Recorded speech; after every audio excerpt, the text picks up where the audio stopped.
Welcome to the Skippy Fanny Show's Thrawn and on and on. Yeah, but I want a purple one. I'm like the second baddest Jedi in the universe next to Yoda. I'm Shaun. I'm Daniel. And today we are talking about another of these Star Wars books, but as is the usual thing that happens with Thrawn and on, we switch back and forth between different canons. Last time, we did Legends, or what is now called Legends, the original expanded universe. This time, we are in the current canon or new canon, or I don't know, depending on the internet, how you want to call it. And the book we are talking about today is the, as it is written here, resplendently purplish Mace Windu, The Glass Abyss by Stephen Barnes, published in August of last year. It is an exceptionally purple-ass book. I just gotta say. They really, really, really were like, I wonder if okay, so obviously the face, if you see the cover, the face Purple is to 11.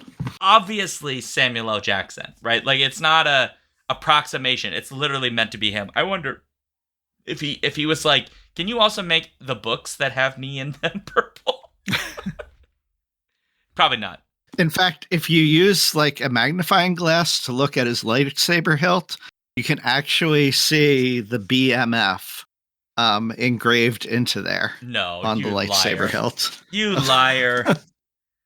I wish that was true, and if I had a magnifying glass, I would do it, but I know you're a lying sack of crap. You're lying. I have microscopes, I have microscopes, Shaun. I've seen it. All right. Oh, Lord almighty. So, Daniel, what is this book about? Tell us about Mace Windu, The Glass Abyss. So Mace Windu, The Glass Abyss begins just after the conclusion to The Phantom Menace. And so Qui-Gon Jinn has been killed by the return of the Sith. And as they, mourn his loss, Mace returns from Naboo and the funeral, returns to Coruscant and plays a hollow recording that Qui-Gon left for him in the event of his death. So basically, right prior to the events of Phantom Menace, Qui-Gon Jinn went on a mission to the planet, Metagos. And so he had gone to Metagos to chase after a criminal, basically.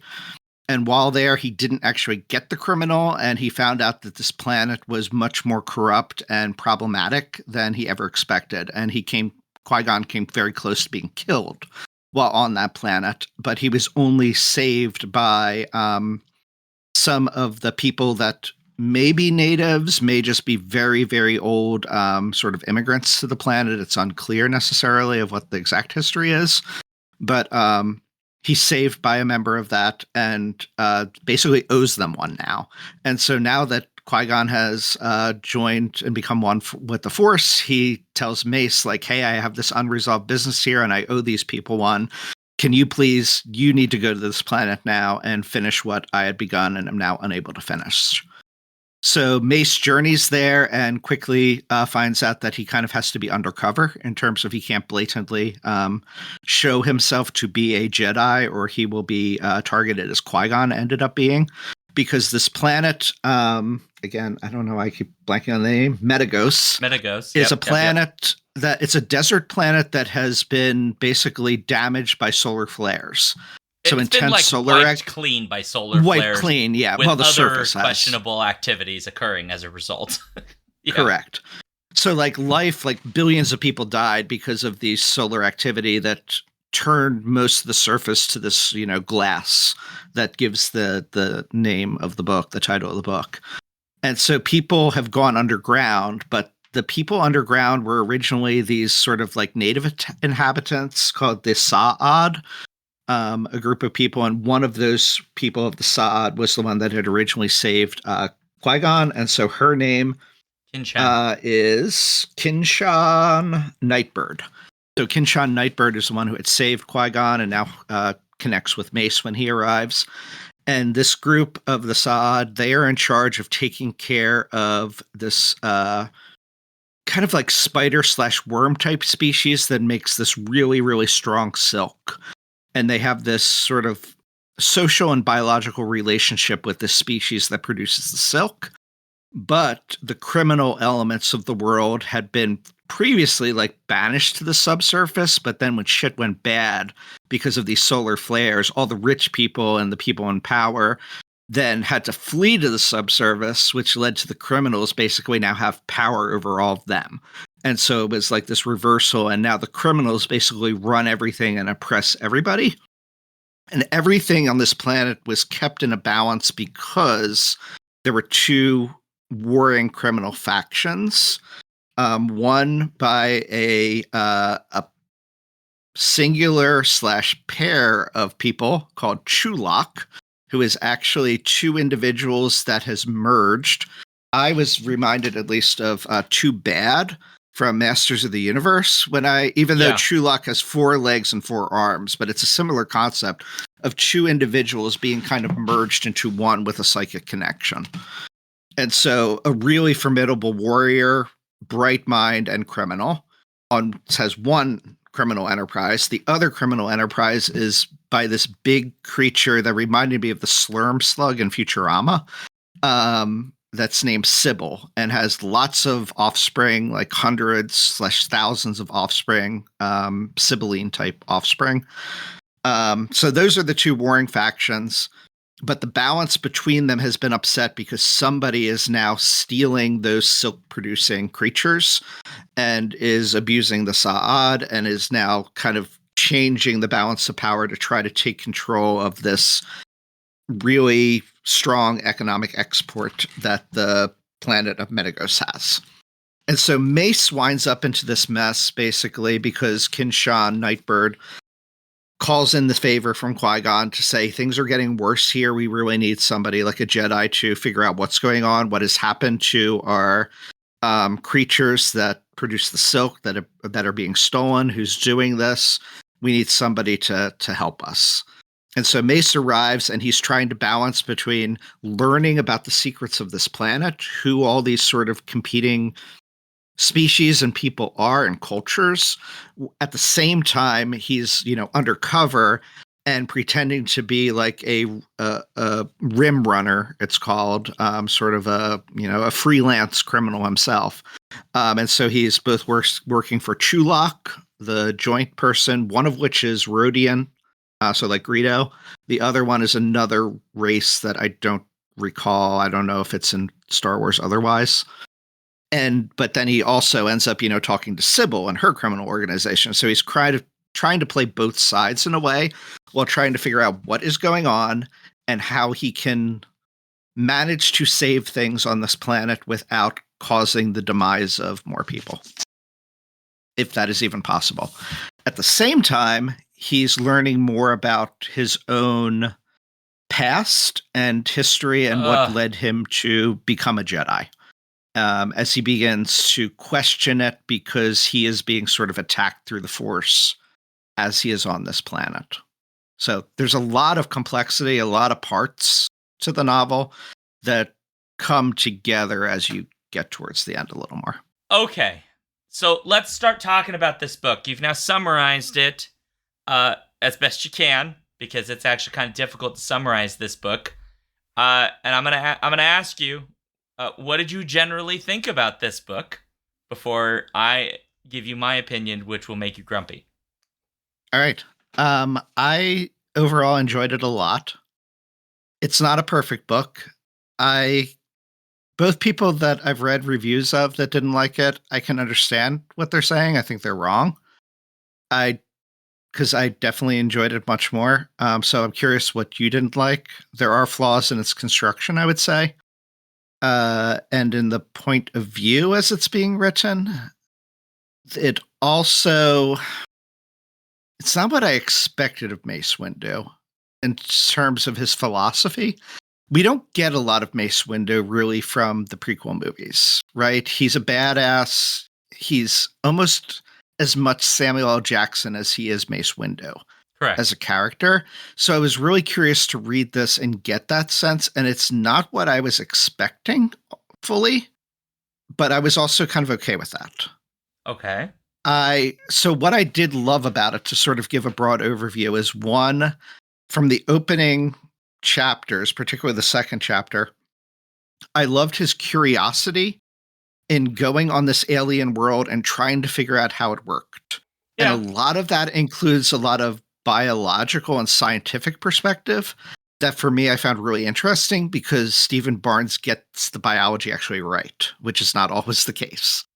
And so those concepts I thought was kind of cool and interesting. The other aspect of the novel that I liked overall goes with that, and goes along with some of the criticisms that I saw. So when I first went and added this on Goodreads, that I was actually reading it, the way, because I have ad blockers for some reason, whenever I click on it, it like jumps to the bottom and I have to scroll back up. And as I was scrolling up, I saw like 1-star reviews, 3 out of 5. And I was like, wow, I thought this was generally pretty good. Why are there so many, mediocre or bad reviews? And there were a lot of people that basically said, like, this isn't a fun Star Wars novel. There's too much about the planet. There's too much about these other characters. There's too many chapters that just focus on these different cultures. And that's what I loved about it. When I was reading it, I was like, this reads like a sci-fi novel, not like a Star Wars novel. It reads like somebody that's writing science fiction, speculative fiction in a world, and it's set in the Star Wars universe, but is dealing with things that could have been completely outside of Star Wars, really. And I found that interesting and engaging. Well, okay. Now Shaun tells me I'm wrong. Look, it's not, in my opinion, it's not a very good book. I just think as a Star Wars novel, it doesn't do what I would expect. There are production issues with the audiobook, where it is very obvious that they re-recorded certain lines in the audiobook, but it was not in the same studio conditions, so the sound is different. So that I was not pleased with. And I think the thing that I wanted out of this book is the thing I did not get really in this book. It is a book, if you're looking at the cover, that says Mace Windu, the Glass Abyss. The Glass Abyss is the tiny part. Mace Windu is the big part, right? Even Star Wars is tiny compared to Mace Windu. His big dick's energy exceeds the Star Wars energy. But the book we get is like Mace Windu and a lot of other people. It's not really a Mace Windu story to me. It is a bunch of different people's stories. And for me, that was the thing I found the least interesting, was really about the way the story's written. It's basically written as a bunch of like little vignettes, little brief, mini tiny chapters inside chapters, with very little sections where it kind of lets the character breathe and have that character kind of grow. Every time when it starts getting interesting for me, there's now a scene break and we jump to another thing, and another scene break and we jump to another thing, and another scene break and we jump to another thing, another scene. It just constantly doing this. And for me, I just found that completely disruptive. And part of the reason that was disruptive is they would do that in the story, and then at times the story just shifts to a completely different character. Half the time when it does that, I kept thinking, I don't think this is necessary for this story. There's a moment when literally he adds in like 4 lines of Kin-Shan talking to one of her aunties for all of 3 lines, and I don't even remember what she said because it's completely meaningless to the story, but we have to have a scene break for it and then a chapter break.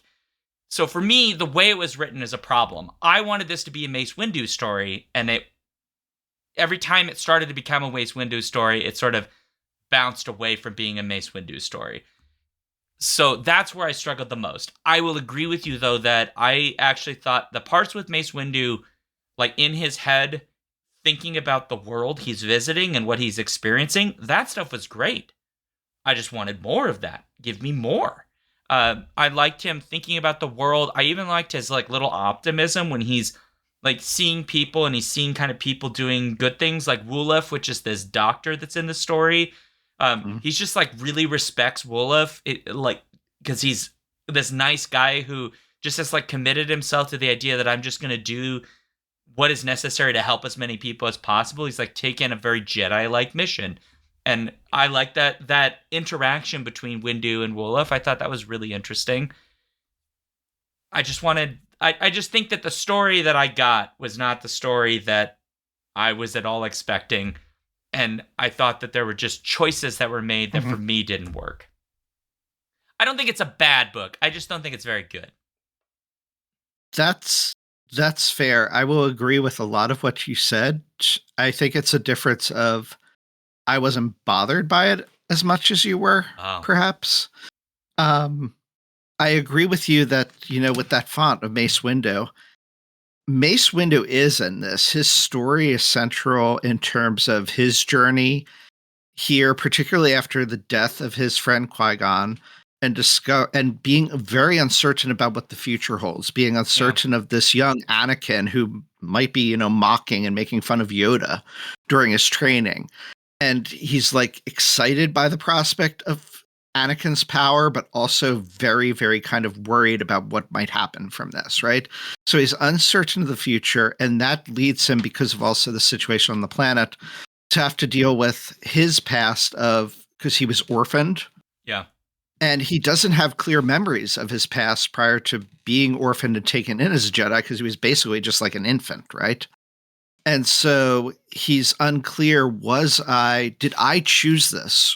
Or was this chosen for me? How much of this is really what I want versus how much is it just what I accept because I was given? So there's this plot idea in there that is very much Mace Windu. The problem is there's so much other stuff that all the other stuff overshadows that. And in some ways, that Mace Windu side of things and his inner struggles in some ways become like the least interesting part of the book. Of all the stuff that's going on. The short chapters, there's like 78 of these fuckers in here. I mean, it's not that thick of a book so it's like the DaVinci Code author, what the hell was his name? Dan Brown. Like Dan Brown or James Patterson. It's like these really, really short chapters. It aids in readability. I mean, I breezed through this thing in a day or just a little over a day. And I think Shaun did too. So it aids in that like readability, but I agree with you. You're constantly shifting scenes. The chapter breaks didn't bother me as much on that, but I remember that exact scene you mentioned where Kinsha talks to her aunties and makes some comments, because it completely threw me out for a moment, because everything had been from the point of view of Mace. He was our point of view character, and I don't think there was much of anything, particularly not in the middle of a chapter, where all of a sudden you shifted point of view. Here, Mace Windu he like exited the scene, and then you have 4 lines from Kinshan. It was important in revealing how they really felt about Mace and their uncertainty of whether they could trust him. But you could kind of get that sense even without it, right? We get that information later. We get it as Mace is there. He already knows they don't completely trust him. So I get what you're saying. It did something, but it wasn't wholly necessary. And it totally, particularly coming in the middle of the chapter for 4 lines prior to now beginning another chapter with a completely different, scene, it just seems weird. So I do get that. Yeah. To me, it felt at times that the book was being written like it was a movie. And I think the problem is that in a movie, you could do a lot of this where you could like show General Grievous and you have a scene of him, and it's like, because this is kind of helping set a stage. We can't have it always be so tightly in a Star Wars character just following one character the whole time, because then huge parts of the story of this big galactic story get missed. But I think when you transfer that to a book, and if you do too much of that, which I think this book does, it kind of it does the thing we're kind of talking about, where a lot of the Mace Windu qualities of this kind of get weirdly subverted, but it also just creates this like effect where we feel like we're bouncing around a lot. And later on, I felt like when we got to the action sequences, this became even more glaring because I found almost all of the action in this story some of the least interesting Star Wars action that I've seen written. Because for me, the stuff that's the most interesting is the stuff we kind of mentioned, like the world building, the way the city's structured, the culture. I loved all that stuff. I thought that was pretty well done. And actually, Stephen Barnes does a great job of, mostly, not all the time, but mostly sitting with the character and their thoughts and their interpretation and understanding. Mostly Mace Windu gets to do these things, and it's great. That stuff's great. But once we get to the action sequences, I don't feel like the character is really integral to that scene. It just feels like we have a space battle and Mace Windu is there, and then it's over. And there's like very little character in that moment. There's very real conversation, very real sense. And when we get the big battle at the end of the book, which has this elaborate stratagem that they've come up with, that it feels like they came up with it in all of 5 seconds, and yet they enact it magically so successfully. Yes. To me, and that's very broken up too. And it's very broken up, jumping back and back and back and back. And so, to me, I think if they had cut back on the number of POVs we have, focused more on the character, and then built up to those action sequences and had the character as the center point of these sequences, but him seeing what other people are doing and actually build up to this big battle, which takes place like 50 pages before the end of the book anyway. I just feel like that would be... I think that would be more effective overall. I see Rainbow Warrior saying that Stephen Barnes is a martial artist, so he thinks about his action sequences. I guess in this story, I don't feel like that comes through. I disagree with that. Oh, go for it. Strongly. Oh, go. I agree with what you said, but I disagree with that last bit. So what you talked about, that battle, it's very disjointed. Mace Windu's really not taking great part in it. No. He's more like, he helps rally them, he helps inspire them, but he's not integral to it at all. In some ways, that is to go along with that theme that this is about these people, the residents of this planet, finally stepping up to fight for themselves. Yeah. It's not about Mace Windu fighting their battles for them, right? And so that's conceptually kind of an important idea.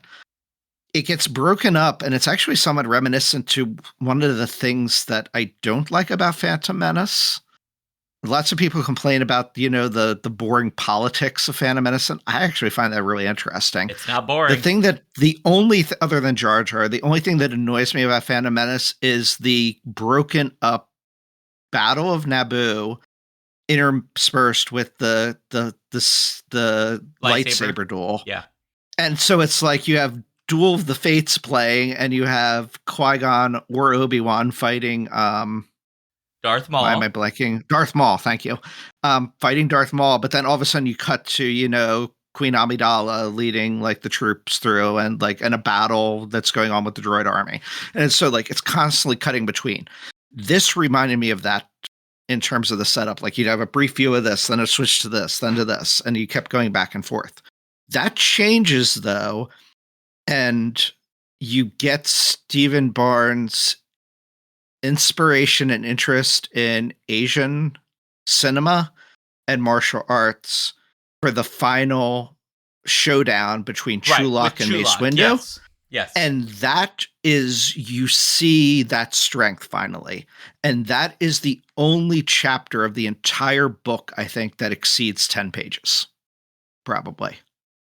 That is the only one where it's towards, you have what you think is an ending, and then kind of like Return of the King in Lord of the Rings, you find out, oh no, there's going to be another ending. Yeah. And Chulak is alive, and Chulak and Mace Windu are going to have their face off finally. And that chapter is really long, and it's a very intricately plotted and shows, because it is almost like a martial arts battle. It's not a typical lightsaber duel. In fact, the lightsaber is barely even used at all. that's where you see that come into play. And if more of those battle scenes prior had been written like that, I think it would have been a much more successful, even with Mace Windu not playing a huge role in them. Yeah, I agree. But we didn't get that book. We didn't get that. No. But did you like that Chulok? Like that ending? Chulok in general, I thought was a cool villain. Just overall. So from start to finish, I thought he was such a fascinating character. He's a Farakai. Their species merges with another species. They basically become one, and they like interconnect with like a Rodian. Rodian is in this case. They they will connect with something. Oh, do they always do it? Yeah, that's right. Yeah, they always do this. Where they'll find somebody that they connect with, and then there's like a bone structure that connects them. And what's cool is in the audiobook, they actually deal with the fact that some of the dialogue one of them speaks, and some of the dialogue the other speaks, and some of them they speak at the same time. And it creates this really unsettling voice, which is described in the book a bunch of times where people are like, oh, he sounds so creepy. And then they do the smart thing of when there's moments when the voice starts to separate, right? Where they're kind of unsure, they're not in sync for a brief moment. They do that in the audiobook. And so wow, that's pretty cool. It really captured this character who sounds menacing. He is menacing, he's brilliant, he's violent, he's cruel, he is kind of a mastermind. He's quite brilliant. He knows he's not one of those villains where he just charges in even when he knows he's going to lose. He sort of acknowledges those moments when like, I need to use some other tactics here. So Chulok in general, I liked the ending fight, which I knew was coming as soon as they meet. It was like, oh, they're going to fight because you can't have that much big dick energy in the same room. It's not possible. But I just love that character. He's such a great character. And you needed a great villain, and you needed a villain, I think, in this story that is a suitable foil to Mace Windu because of the gravitas that character brings just from people who are already fans of the character. Mm-hmm. And he brings that idea of being at war with yourself versus being at sync with yourself, right? Which is the same thing Mace is kind of dealing with in here. A bit, yeah. Although some of that is manipulated, right? Because it turns out one of the Hylian queen creatures has been manipulating his dreams and giving him these really alarming dreamscapes where he starts to have different memories of what happened to his parents until he gets a real memory, which is they're like killed horrifically by like bears, basically, which is horrible. But yeah, so there's a bit of like a lot of subterfuge and manipulation in this whole scenario, which he goes into the when he arrives in New Xaxis, right? He kind of knows because it's sort of a criminal underworld. He's expecting lots of lies and distortion and manipulation, but he like doesn't expect it from the Hylians. They're who he doesn't initially expect it from. And it's not that they're being evil, it's that they're just like, they're killing us and we're kind of done with it now. We would like peace so we could have our mycelium network across the planet. It's kind of it ends up being the Gaia hypothesis, right? It's a living planet.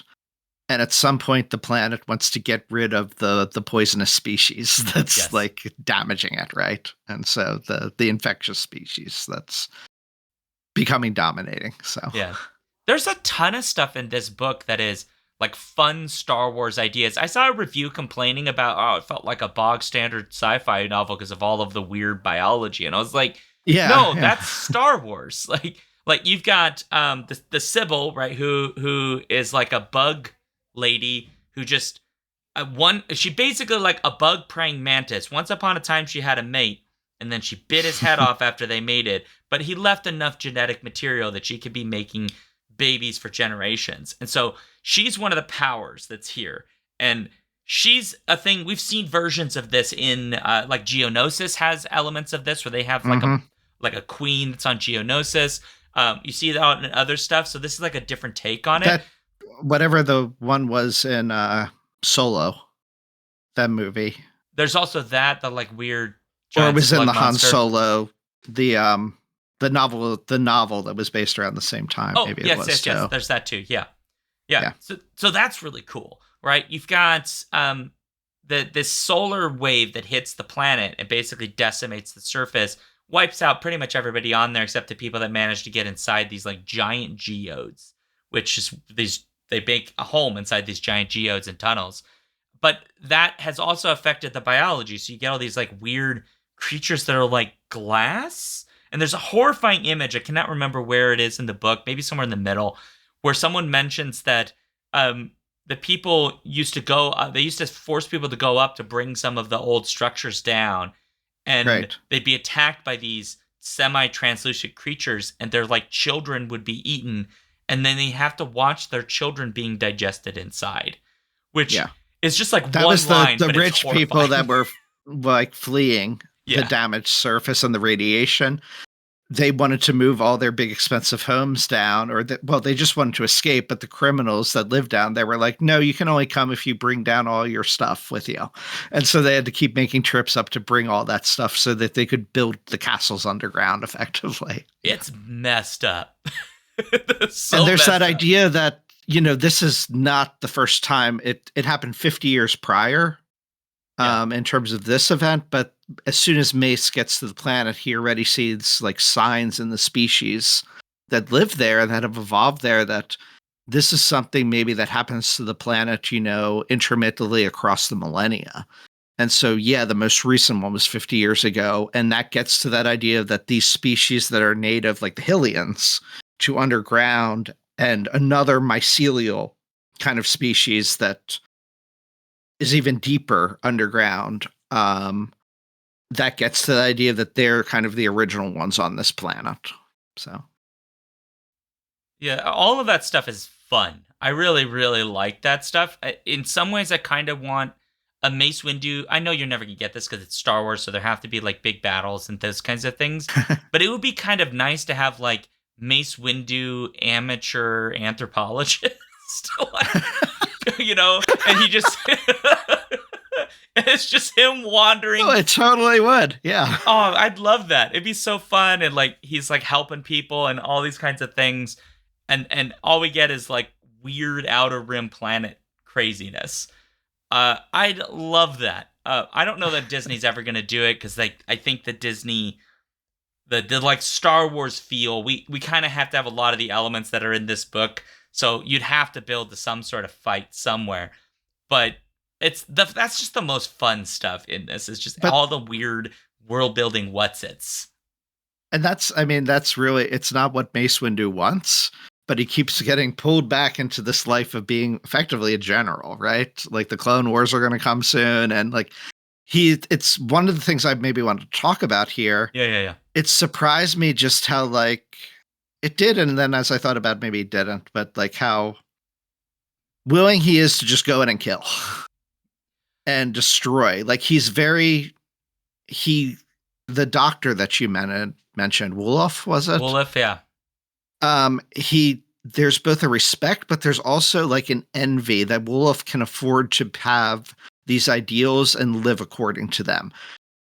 Windu, Mace, also has these ideals of not wanting to kill people, but being put into the position of having to, whether it be because of, Sybil children coming to him and basically attacking him constantly, despite the fact that they're going to get slaughtered, or the Senate telling the Jedi they need to go and do something, or the Clone Wars breaking out and you're now directing troops to go fight. So he's this reluctant kind of general, but yet at the same time he seems to really like thrive in violence, and it's this weird dichotomy. And it reminded me of in the Attack of the Clones movie. I always found it weird that he just goes and decapitates Jango Fett like right away. It's like, couldn't you have just like, incapacitated him? Like, why did you have to go and decapitate the guy? If you're a Jedi for peace, like, it seems kind of harsh to do that as the, your first move as you're running up to this guy. Yeah. So yeah, I never really got a resolution with his character, even in this, of it's this weird dichotomy. It is a weird dichotomy they present here, and it's one that at times almost makes sense, because there's a huge sequence of chapters where he does get into violent altercations, but he tries not to get into them, and he mostly incapacitates who he's in the altercation with. Obviously, still very violently, because he snaps a lot of legs and limbs and other kinds of things. But like the very first fight he gets into, he just like punches them so perfectly that they're all unconscious at the end. But he does that on purpose, right? Because he's trying to get Chulok's attention and like, oh, look how good I am, blah, blah, blah. But he has these moments where he's asking himself about these questions of how much violence and killing is he supposed to be doing here. But at the same time, I don't quite buy that it's really a full tension for him, because he does just jump right into violence in multiple periods, including killing occasionally in this story, until obviously the very end, when it's kind of deserved. And I think that I think Barnes is trying to do something interesting with the character by giving him a conflict, because the character we get from the films, like, it is implied from the way it's acted that there might be some conflict there, but it's not ever told to us what that conflict really is. I think that this is a kind of thing that maybe this element of story needs to be addressed in future Mace Windu stories, especially like deep in the Clone Wars Mace Windu, when he's like wiping out entire armies, mostly robots, right? Although he says some things in here that suggest that he's not entirely on board with the idea that droids aren't sentient creatures worthy of respect. So there's that. But there's like a story to be told that I feel like this novel like hints at, but it isn't quite committed to fully telling. And I don't know how much of that is Barnes or like the limits of the sort of medium, or I don't know. I don't what they know. Told him to put in too. Like what they told him to put in the novel. He needs some psychological tension, because he can't just be smooth and suave and Sam Jackson. Right. Yeah. The droid stuff in this book I found kind of interesting too. I mean, this book has so much going on in it. And that to some way is part of the reason for its not complete success. I think it's trying to do too much. I agree. Because there's all those things of like droid rights, droid autonomy that go into this in multiple spots. And it addresses it, but never fully. Right. And so yeah, it's kind of the thing where maybe if they just did a little less, the story would be able to kind of deal with those. Because you're right, like Maya 12 is a very, and her sisters, right, is a very interesting droid character who, like, apparently can become like sassy detective droid lady, which is kind of fun. It's like all of a sudden Star Wars turns film noir. I know, it was a little bit, and I was like, oh, I'm kind of here for it. I would love it. But she's a fun character too, and I like that her story, you know, as a droid, she gets so much attention to the, like, almost like the morality and philosophy of a droid. Like, she has a moral framework in this, and I don't know that the story ever explicitly pauses to, like, say, oh, it's a droid with a moral framework, but it is kind of there throughout. And Mace Windu, in his conversations with her, kind of inadvertently teases out some of that moral framework. And picks up on it. And picks up on it. I thought that was great. I loved that stuff. Maya 12 is a really cool character. And it's contrasted with the droid, like the worm droid, who's very much like, whoever has power, whoever's my master, they're the master, I serve them, right? And then you have the other droid that's like the very first thing Mace encounters on the planet, or one of the first, right? Is that damaged droid that's like cleaning around in a circle trying to find its master, and like the master's never going to return. So it's just been wandering and moving dust around. And Mace is like, how do I help this thing without destroying its reason for existence, right? And it comes full circle then at the end of the novel to returning to that droid. So, like, again, this novel's filled with lots of really cool ideas and contrasts and things. It's just kind of maybe a bit much. A little bit. To really completely know.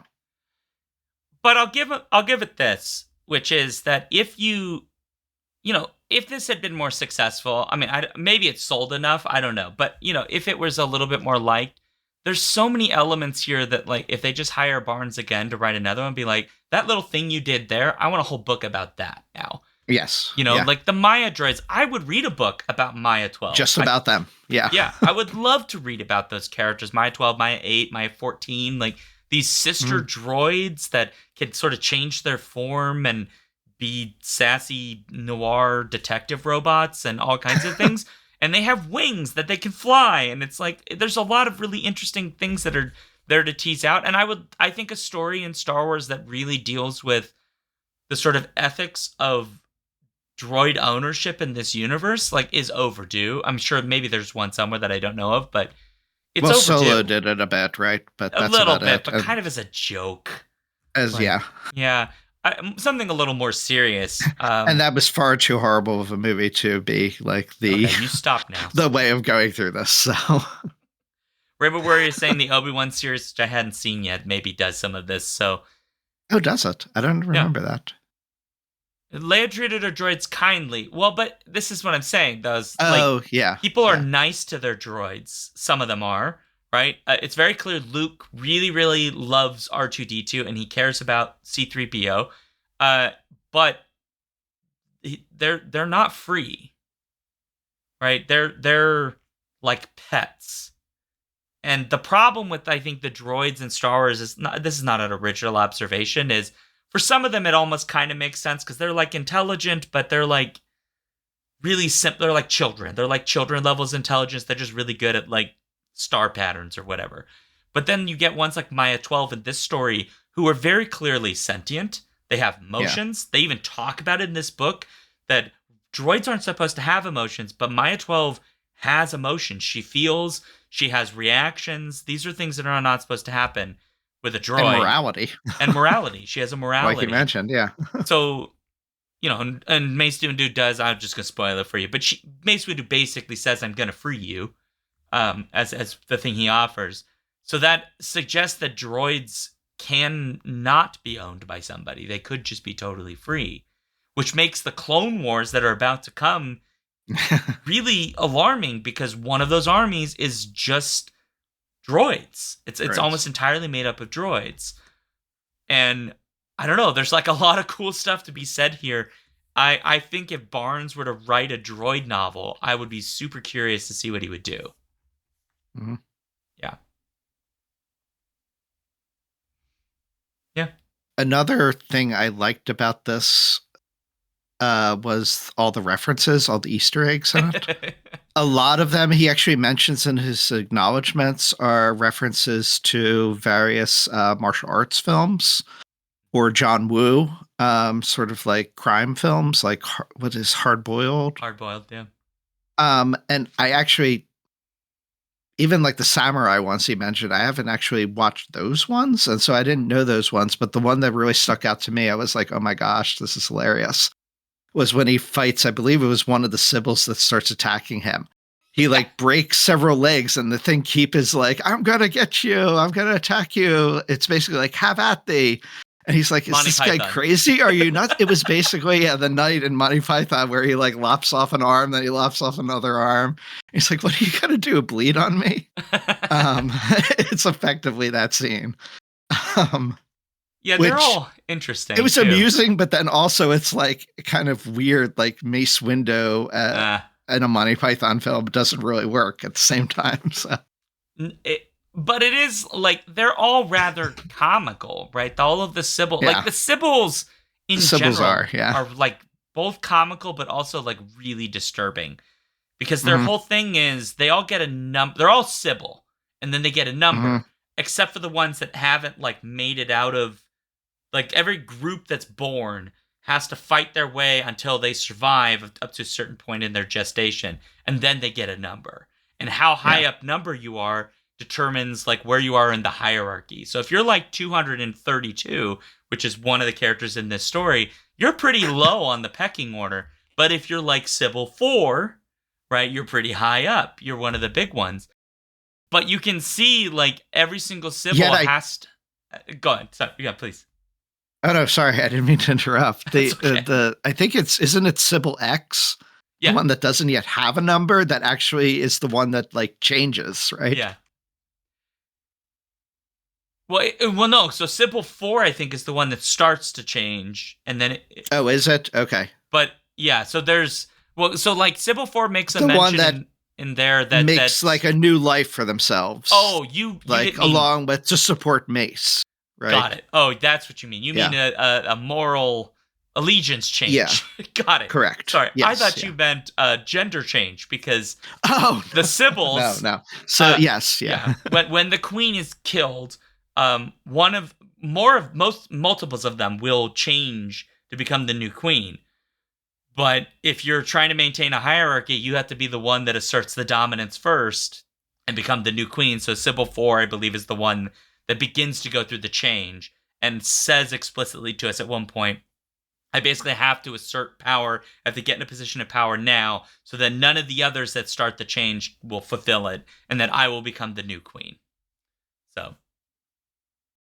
And Barnes does interesting stuff there, and he doesn't fully hash it out, but it makes sense not to, of like Mace Windu sees this, and on the one hand, it revolts him, but on the other hand, he's like, this is the biology of it. And in fact, like if you're a biologist, like life is like that, right? There's plenty of animals that are like that. And it's like, who are we to judge how they're working, right?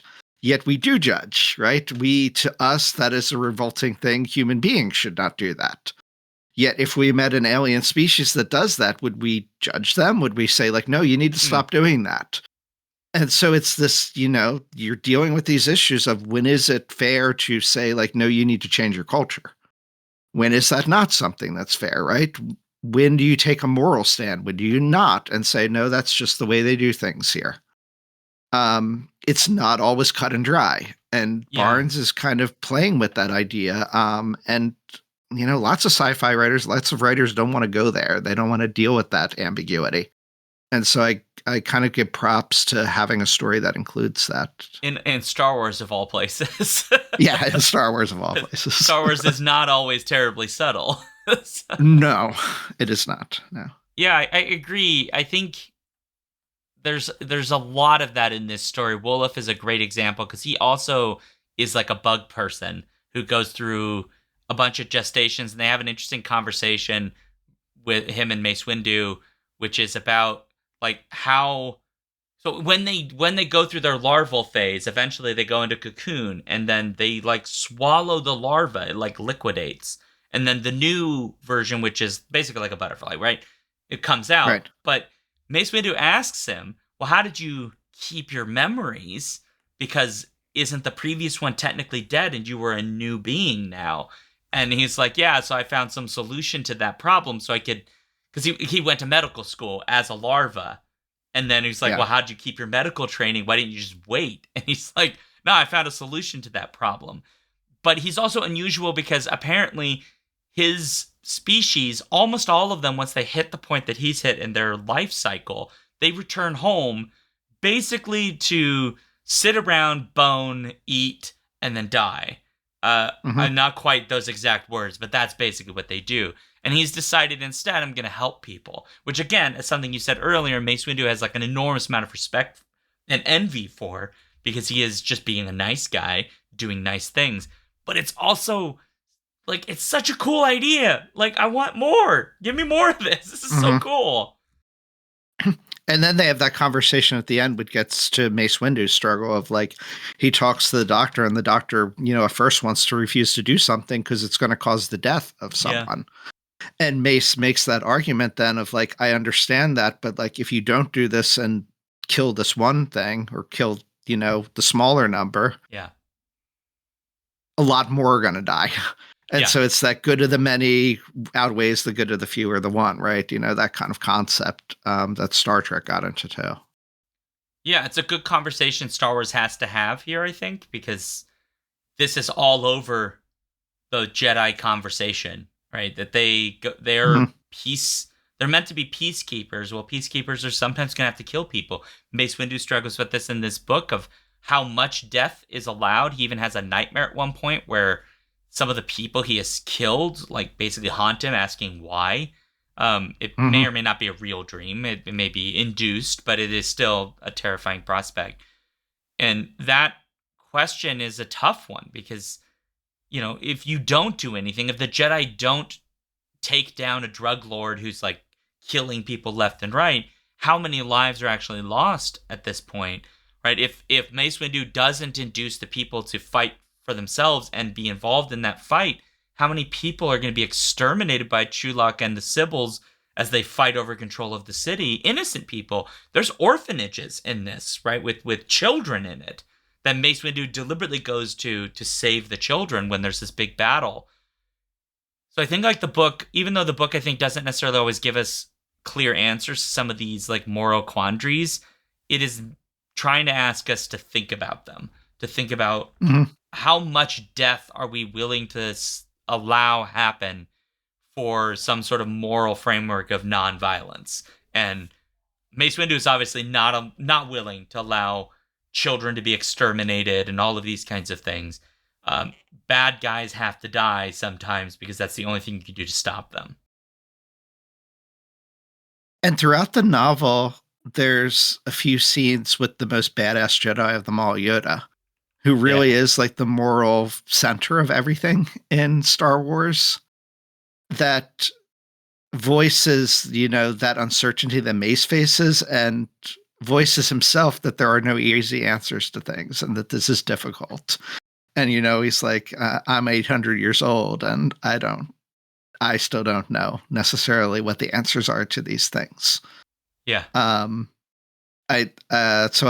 like that kind of connection too, that even the most wise, right, is still learning, still uncertain of things. It's also a fun thing that Yoda does very well, but Mace Windu also does in this, which is like he's 800 years old and he's sort of old enough to know that he doesn't know answers to a lot of things and is just humble about it, right? Yeah. And there's a couple moments when Anakin shows up in the story and like Yoda makes a bunch of comments about things that Anakin says, and they're these just like really understanding comments, while Mace Windu's like, this little pissant kid is like being dumb, and then he just pauses to really think about what the kid's doing, and he's like, no, I can kind of admire.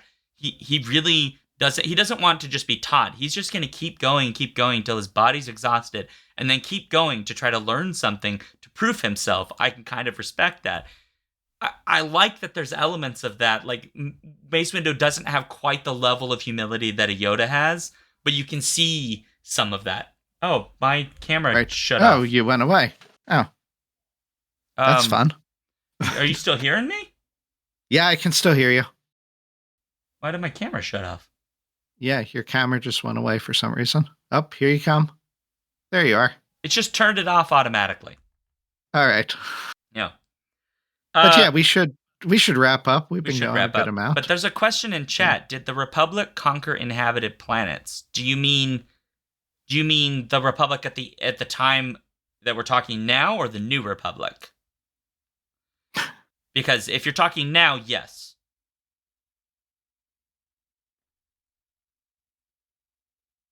They conquered them? Or they just let them into the... I thought it was more like the Federation, like you could enter into the Republic. Well, I didn't think they went around and like colonized them per se, or conquered. I would say, well, I use conquered not necessarily in a purely colonial perspective, but once the Clone Wars hits, they deliberately conquer a bunch of worlds because they've changed allegiances. That's true, because but I would say that that's messy too. This gets to like not clean answers, because a lot of those worlds, their people don't entirely agree with being separatist. So it's kind of complicated. So once the Clone Wars they're hits, occupied by the Trade Federation too, right? So in some ways it's but like Geonosis is conquered, straight up conquered. Because that's where all of the weaponry basically is. So they straight up just capture the crap out of it. Because they have to, right? So if you watch like the Clone Wars series, there's a whole bunch of stuff about them coming to Geonosis again, because it's like the rising up again and trying to fight back and all of that stuff. And they find like a zombie queen. It's a whole thing. It's really fun. It's actually kind of cool. But they just are like, yeah, we have to basically control this because if they give the separatists access to all of these resources, like it'd be harder for us to fight. So we just basically have to occupy this thing. But it's different, right? It's not like pure colonialism where they just like show up like the Empire later, right? Where they just show up and just take things. It's more like we're trying to stop you from contributing to a war that's going to kill like billions of people. In theory, they're going to let them go later. Who knows? Anyway, you were right, though, that we do need to close down. So the next time we will go to the original expanded universe. I don't know when the next time will be, but probably in a few months. But if there are specific books that people are interested in and you'd like to let us know that what we should put on the poll for it, have at it. You can go to skiffingfanny@gmail.com, or if you are a member of our Discord, of our Patreon page, you can obviously go to the show discussion or book discussion and suggest it there, and I'll make a poll for the next time we do one of these things. Again, if you want to follow the show, we are all over the place. Blue Sky, Threads, Mastodon, YouTube, a whole bunch of other places.